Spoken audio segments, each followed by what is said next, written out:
Multi role drone को लेकर deal पर चर्चा पिछले 5 सालों से चल रही थी, लेकिन अब दोनों कंट्रीज इस डील को लेकर आगे बढ़ रही हैं और उम्मीद की जा रही है कि जल्द ही ये डील फाइनल हो जाएगी। वैसे तो इंडिया अभी भी इजराइल में ड्रोन से अपने सरहदों की निगरानी करता आया है, लेकिन यूएसए के ड्रोन काफी एडवांस हैं और कई खूबियों से लैस हैं।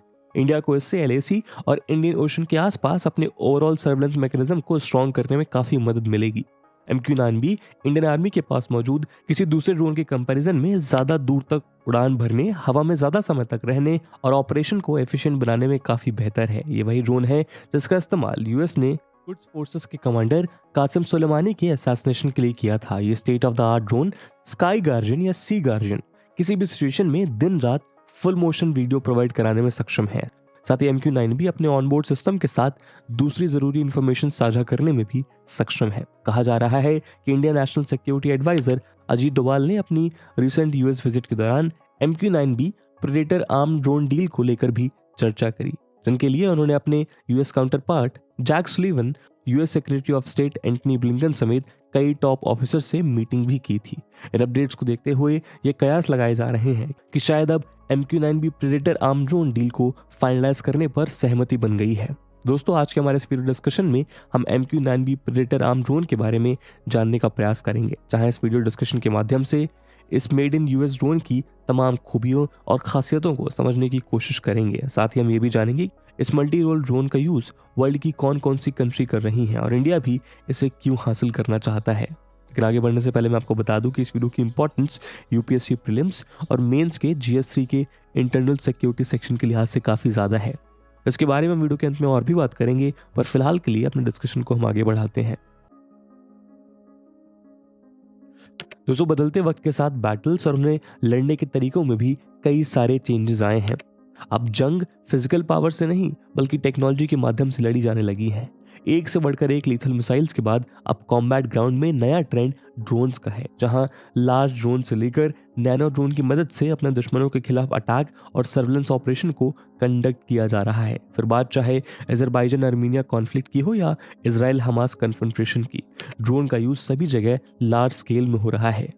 रशिया यूक्रेन वॉर में भी बड़े पैमाने पर ड्रोन्स का इस्तेमाल हो रहा है। कुछ एक्सपर्ट्स के मुताबिक रशिया और यूक्रेन के बीच वॉर में ड्रोन्स का जितना यूज हुआ है उतना शायद ही पहले किसी वॉर में हुआ हो। रशिया हेसा शाहेद 136 ड्रोन का यूज कर रहा है, जिसे ईरान की शाहेद एविएशन इंडस्ट्रीज ने मैन्युफैक्चर किया है। शाहेद 136 एक फ्लाइंग बॉम्ब है जिसे रशिया में गेरेनियम 2 कहा जाता है। वहीं दूसरी तरफ यूक्रेन भी टर्किश बख्तियार TB2 ड्रोन से रशियन मिलिट्री बेस को तबाह कर रहा है। हमारा पड़ोसी पाकिस्तान भी अपने नापाक मंसूबों को अंजाम देने के लिए ड्रोन्स का इस्तेमाल करता है। उसने कई बार वेपन्स और नारकोटिक्स के शिपमेंट्स को ड्रॉप करने के लिए ड्रोन का इस्तेमाल किया है। एक्सपर्ट्स के मुताबिक आने वाले समय में किसी भी कंट्री की एस्पिनाज या वॉर सिचुएशन में ड्रोन्स इंपॉर्टेंट रोल प्ले करने वाले हैं। बल्कि हम कह सकते हैं कि आने वाले वक्त में ड्रोन ही वॉर्स में निर्णायक फैसला लेने वाले हैं। दरअसल ड्रोन्स रडार की पकड़ में नहीं आते और कई ड्रोन्स को डिटेक्ट करने में तो सभी line of site surveillance system ineffective होते हैं। ये ड्रोन्स कई तरह के रडार्स और एयर डिफेंस सिस्टम को चकमा देकर अपने टारगेट को हिट कर सकते हैं। मौजूदा वक्त में ड्रोन वो हर काम कर रहे हैं जिसके लिए पहले किसी सोल्जर को अपनी जान जोखिम में डालनी पड़ती थी। आज ड्रोन से न सिर्फ एस्पिनाज की जा रही है बल्कि दुश्मन के खेमे में इसकी हेल्प से बॉम्ब भी बरसाए जा सकते हैं। यही वजह है कि ड्रोन्स के इन तमाम इंपॉर्टेंस को देखते हुए आज सभी देश इस टेक्नोलॉजी को इफेक्टिवली बनाने में जुटे हुए हैं। हालांकि इसे बनाना काफ़ी कॉस्टली होता है और सभी देशों के पास अभी भी इसके लिए रिक्वायर्ड एडवांस टेक्नोलॉजी अवेलेबल नहीं है। इंडिया भी इजराइल से बने हेरोन ड्रोन्स का यूज़ करता है, जिसे वर्ल्ड का one of the best drone माना जाता है। लेकिन अब यूएस के खतरनाक drone MQ-9B predator arm drone को लेकर इंडिया की डील फाइनल होने वाली है। आपको बता दें कि MQ-9B रीपर ड्रोन की हेल्प से ही यूएस ने पिछले साल अलकायदा चीफ एमन अल जवाहिरी को भी मार गिराया था। इस असैसिनेशन के लिए RX-9 हेलफायर मिसाइल का इस्तेमाल किया गया था। इंडिया जिस MQ-9B प्रेडेटर ड्रोन को खरीद रहा है वो MQ-9B रीपर सीरीज का ही एक हिस्सा है। दोस्तों, लेटेस्ट रिपोर्ट के अनुसार इंडिया करीब $3 बिलियन की कीमत वाले MQ-9B प्रेडेटर ड्रोन्स को परचेज करने वाला है। न्यूज सोर्सेस के अकॉर्डिंग इसको लेकर दोनों देशों में बातचीत फाइनल स्टेज में है। इनकी डील को लेकर इफ एंड बट्स का दौर 2017 से ही जारी है। तब यूएस के प्रेसिडेंट डोनाल्ड ट्रंप और प्रेसिडेंट नरेंद्र मोदी के बीच इस डील को लेकर मीटिंग कंडक्ट हुई थी, लेकिन बात तब बन नहीं पाई थी। लेकिन उसके 4 साल बाद मार्च 2021 में कहा गया कि इंडिया यूएसए से 30 MQ-9B प्रेडेटर ड्रोन खरीदेगा। हालांकि 2020 में इंडियन नेवी ने इंडियन ओशन में सर्वेलेंस के लिए जनरल एटॉमिक्स से 2 MQ-9B सी गार्जियंस 1 साल के लिए लीज पर लिए थे, लेकिन बाद में लीज का पीरियड एक्सटेंड कर दिया गया था।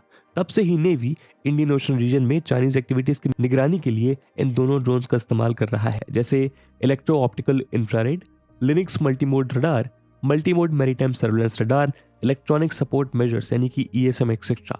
MQ-9 रीपर की एक और खासियत यह है कि इसे जॉयस्टिक के द्वारा दूर बैठकर कंप्यूटर की हेल्प से उड़ाया जा सकता है। इस ड्रोन में अलग अलग तरह का रडार लगा हुआ है। इसका पहला radar ANDAS-1 MTS-B multi spectral targeting system है, जो किसी भी तरह के टारगेट को ढूंढने में हेल्प करता है। वहीं दूसरा AN/APY-8 लिनक्स सेकेंड रडार है, जो सर्वेलेंस एंड स्पाइंग में हेल्प करता है। जबकि इसके तीसरे रडार का नाम है रेथियन सी-व्यू मैरीन सर्च रडार, जिसकी हेल्प से ये समुद्री।